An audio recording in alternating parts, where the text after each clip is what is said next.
Now, every year there is a theme to the World Health Assembly. It is a time when all of the member states will make comments after the Director General's speech. This year, the theme was building resilient health systems. And the strong health workforce that Jim and Miyata were just referring to is a critical part of that resilient health system, but there is much more. And joining me now to discuss that is Dr. Shin, WHO's Regional Director for the Western Pacific region, and Amanda McClelland, who is a Senior Officer for the Emergency Health at the International Federation of Red Cross and Red Crescent Societies. Thank you both for joining us. If you have any questions for them, you can send your questions in by Twitter on hashtag WHA68 and hashtag SocialGood. Dr. Shin, let me start with you. Thanks. What is a resilient health system? What does it mean? You're going to have to explain this for our viewers. Thank you. Yes, the definition of resilient is able to recover quickly from any shock or changes. And while the resilience is good quality in people, it is essential quality for strong health system. Resilient health systems able to adapt quickly in environmental changes such as disaster and epidemics or economic changes. And resilient system not only protect people from illness, it also allows people to access appropriate treatment whenever necessary. Why the resilient systems so important? Let me take an example from newspaper headlines. This shows that importance is. We saw what can happen when the health system is not resilient with the Ebola outbreak in the Western African countries. When these countries were confronted with this outbreak, their systems were so fragile, too fragile to take management on this crisis, and systems could neither detect nor treat Ebola patients properly, and the result was a meltdown. Thank you. Let me come to Amanda to pick up right on this thought, because this is the perfect thought for a question for you, and if you don't mind, I will go back and forth between the two of you. Amanda, you spent a lot of time on the ground in Sierra Leone, if I remember correctly, working especially with the teams that were doing the safe and dignified burials. He just described basically a meltdown of a system that did not have the components in place to be the safety net. What did you see on the ground in Sierra Leone? Yeah, I mean, I think there's been a lot of discussion about policies and systems and procedures that we need, and that's all needs to be reinforced. But at the core of that system is people, and I guess that's what we saw in Ebola. It was the nurses and the doctors in the front line that were heavily affected. I think we lost 400 plus in Sierra Leone from a country that can little afford the loss of health worker lives, which will take generations to build back. But, you know, basic systems and basic personnel were missing. The waste management was a major issue. So there was, you know, personal protective equipment and used material still on the grounds of the hospital when I left only 2 months ago. After all the work that had been done, those systems still break down. There's not enough drugs in some of the facilities. There's not enough senior personnel for supervision. So I think while we're here in the WHO talking about strengthening systems and really looking at that structure, we also need to remember what we need to do to support the people that are part of that system. Dr. Shin, let me come back to you for just a moment. She's now talking about the people that make up this system, and I want to come back to you and talk about what pieces need to be put in place to try to build a health system. What needs to be in place to make a resilient health system?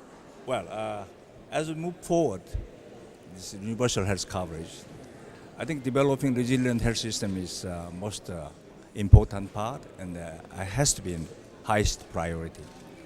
Many developing countries are limited in their own resources, and they need well-trained health workers and well-equipped facilities. It's especially challenging for these countries to develop a sustainable system over the short time period. developing health system also very much complicated by the fact that international partners often support efforts based on a specific disease like such as malaria, tuberculosis, and HIVs, not on overall health system development. This approach often lead to vertical programs that may collapse once support is discontinued. To build resilience, you need a strong primary care system, community participation, strong community participation, and simple but reliable referral systems. There are 3 building blocks I would like to mention. First, you must build the public health system on solid foundations with a good surveillance and reporting system, and multi-sectoral risk management and business continuity plan. Second, you must build community capacities so that community participate in and lead the development of the plan according to their needs.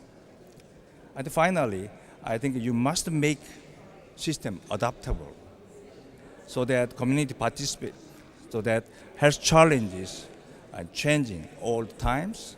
So the system must be flexible to meet emerging need and threat. I think as an end, strengthen the health system to make them resilient.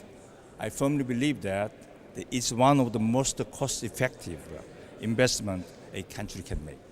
Thank you. Thank you, Dr. Shin. Amanda, that sounds very similar to what it took to get the upper hand on Ebola in Sierra Leone. Talk about that, if you would. How would this concept translate on the ground in Sierra Leone? Yeah, I mean, I think what the doctor mentioned was what we're discussing. Community was at the core of several of the points that he mentioned there, and really the community engagement is what turned Ebola around. We were able to support community action by building the systems around it and really building the trust between the community and the health system, which I think is key. And one of the things we haven't talked about is really accountability of the health system to the community. So, you know, as the Red Cross working as a grassroots organisation, I think it's important we see how we can support the community to engage, but also demand some accountability from the health system. And that's what we saw in Ebola. I think, you know, the safe and dignified burial teams, which, you know, I had a big role to play in terms of supporting, we saw 1,500 people from the community step up and take on a role that no one else would do, which was amazing to see. Very difficult, very dangerous job. And people in the community really stood up and said, if we don't do it, who will do it? And we saw them take on this challenge that really turned the epidemic around. We know that the burials were causing massive caseloads that weren't being addressed by isolation and by case management. And we also know that the community's engagement in changing their own behaviours really turned it around. We would never have been able to isolate everyone. We would never have been able to stop the epidemic without that community engagement.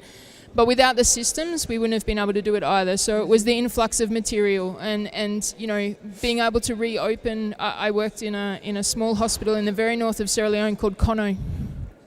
And when we arrived, 11 staff had died in 4 days.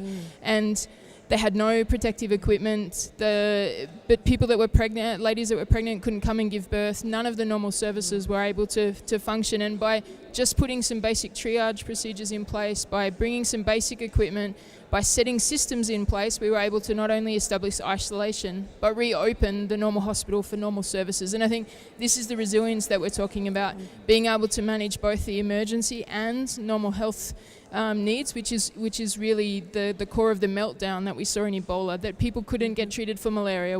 There was nowhere to go to have a baby. And so I think these are the lessons for us moving forward, is really how to build on that community capacity and engage with the community, but also make sure the systems are in place to support them and to have that trust and accountability between the two. Thank you both for joining us. I'm going to go ahead and let you go, but that really was, I think, the best way to explain the concept and also the translation on the ground. So thank you both very much for your time. I appreciate it.